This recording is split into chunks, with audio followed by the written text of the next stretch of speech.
എല്ലാവർക്കും നമസ്കാരം. ഇന്നത്തെ നമ്മുടെ ഈയൊരു വിശകലനത്തില് ശാസ്ത്രലോകം ഇന്ന് ചോദിക്കുന്ന ഏറ്റവും വലിയ 2 ചോദ്യങ്ങളിലേക്കാണ് നമ്മൾ ഒരുമിച്ചിറങ്ങി ചെല്ലാൻ പോകുന്നത്.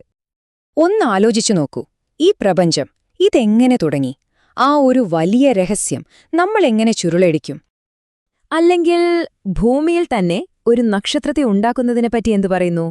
സൂര്യന്റെ അതേ ഊർജം ഇവിടെ നമ്മുടെ ഈ ഗ്രഹത്തിൽ അതെങ്ങനെ സാധ്യമാകും? ഇതിന്റെ ഉത്തരം കേട്ടാൽ ചിലപ്പം കുറച്ചൊരു അതിശയം തോന്നാം. ഈ ചോദ്യങ്ങൾക്കെല്ലാം ഉത്തരം കിട്ടണമെങ്കിൽ നമ്മൾ ആദ്യം ഒരു കൂറ്റൻ കെട്ടിടം പണിയണം.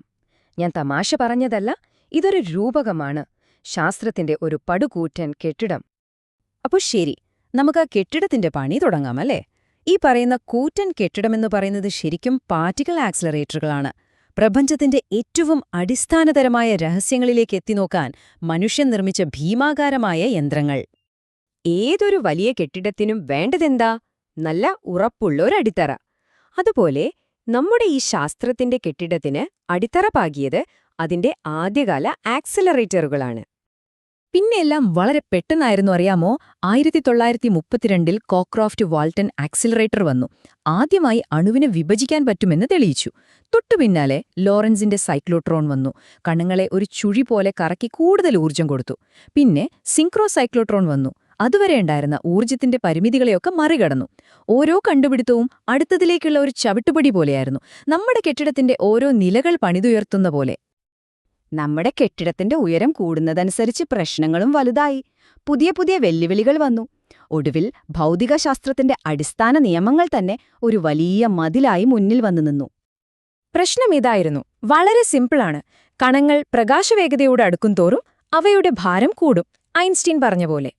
ഇത് പഴയ സൈക്ലോട്രോണുകളുടെ കണക്കുകൂട്ടലുകൾ മൊത്തം തെറ്റിച്ചു. അപ്പോഴാണ് സിങ്ക്രോട്രോൺ എന്നൊരു ഗംഭീര ആശയം വരുന്നത്. കണങ്ങളുടെ വേഗത കൂടുമ്പോൾ അതിനനുസരിച്ച് കാന്തികക്ഷേത്രത്തിന്റെ ശക്തിയും കൂട്ടിക്കൊടുക്കുക. ബ്രില്യന്റ് അല്ലേ? അതോടെ നമ്മുടെ കെട്ടിടത്തിന് വീണ്ടും മുകളിലേക്ക് കുതിക്കാൻ പറ്റി. പക്ഷേ അവിടെ ഒരു ട്വിസ്റ്റ് വന്നു.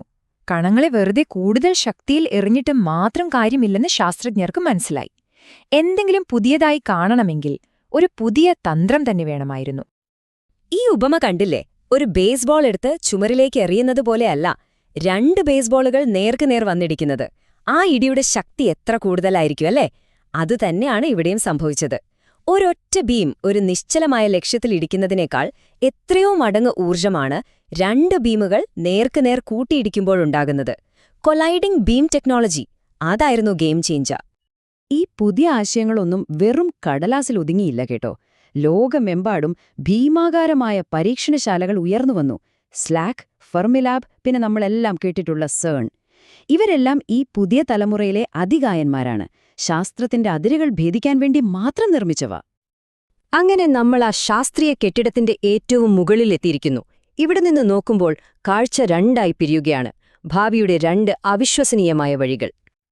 അതിലൊന്ന് പ്രപഞ്ചത്തിന്റെ അടിസ്ഥാന ബ്ലൂപ്രിന്റ് കണ്ടെത്താനുള്ള ശ്രമമാണ്.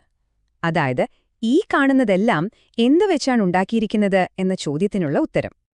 ഇവിടത്തെ ലക്ഷ്യം എന്താണെന്നറിയോ? മഹാവിസ്ഫോടനം കഴിഞ്ഞ് 1 സെക്കൻഡിന്റെ വളരെ ചെറിയൊരംശം മാത്രം പ്രപഞ്ചത്തിൽ നിലനിന്നിരുന്നൊരവസ്ഥയെ ഇവിടെ പുനഃസൃഷ്ടിക്കുക. അതിനെയാണ് ക്വാർക്ക് ഗ്ലൂവോൺ പ്ലാസ്മ എന്നു പറയുന്നത്. പ്രോട്ടോണുകളും ന്യൂട്രോണുകളും ഉരുകി അവയുടെ ഉള്ളിലുള്ള ക്വാർക്കുകളും ഗ്ലൂവോണുകളും ഒരു സൂപ്പ് പോലെ സ്വതന്ത്രമാകുന്നൊരവസ്ഥ. സൂര്യന്റെ അകക്കാമ്പിനേക്കാൾ ലക്ഷക്കണക്കിന് മടങ്ങി ചൂടുള്ളൊരവസ്ഥ. ലാർജ് ഹാഡ്രോൺ കൊലൈഡർ പോലുള്ള യന്ത്രങ്ങൾ ശ്രമിക്കുന്നത് ഇതിനാണ്. രണ്ടാമത്തെ വഴി, അതൊരു പക്ഷേ അതിനേക്കാൾ വലിയ സ്വപ്നമാണ്. ശുദ്ധമായ ഊർജ്ജത്തിനു വേണ്ടി ആണവ ഫ്യൂഷന്റെ ശക്തിയെ മെരുക്കിയെടുക്കുക. ചുരുക്കി പറഞ്ഞാൽ, ഭൂമിയിൽ ഒരു കുഞ്ഞു നക്ഷത്രത്തെ ഉണ്ടാക്കുക. പക്ഷേ അതിന് വേണ്ട താപനില എത്രയാണെന്ന് നോക്കൂ. 10 കോടി കെൽവിൻ, സൂര്യന്റെ കേന്ദ്രഭാഗത്തുള്ളതിനേക്കാൾ എത്രയോ മടങ്ങ് ചൂടും. ഇത്രയും ഭ്രാന്തമായൊരു വെല്ലുവിളിയാണ് ശാസ്ത്രലോകം ഏറ്റെടുത്തിരിക്കുന്നത്. ഈ അത്യുഷ്ണം എങ്ങനെ നിയന്ത്രിക്കും? അതിന് പ്രധാനമായും 2 വഴികളാണുള്ളത്. ഒന്ന്, അതിശക്തമായ കാന്തങ്ങൾ ഉപയോഗിച്ച് ഈ പ്ലാസ്മയെ ഒരു അദൃശ്യമായ കുപ്പിക്കുള്ളിലെന്ന പോലെ തടഞ്ഞു നിർത്തുക. ടോക്കാമാക്കൊക്കെ ഇതിന്റെ ഉദാഹരണമാണ്. രണ്ടാമത്തെ വഴി, ഒരു ചെറിയ ഇന്ധനത്തരിയെ ലേസർ ബീമുകൾ കൊണ്ട് എല്ലാ വശത്തുനിന്നും ഒരേ സമയം ഇടിച്ച് അതിനെ ഞെരുക്കി ഫ്യൂഷൻ ഉണ്ടാക്കുക. ഒരു മിനിയേച്ചർ ഹൈഡ്രജൻ ബോംബ് സ്ഫോടനം പോലെ.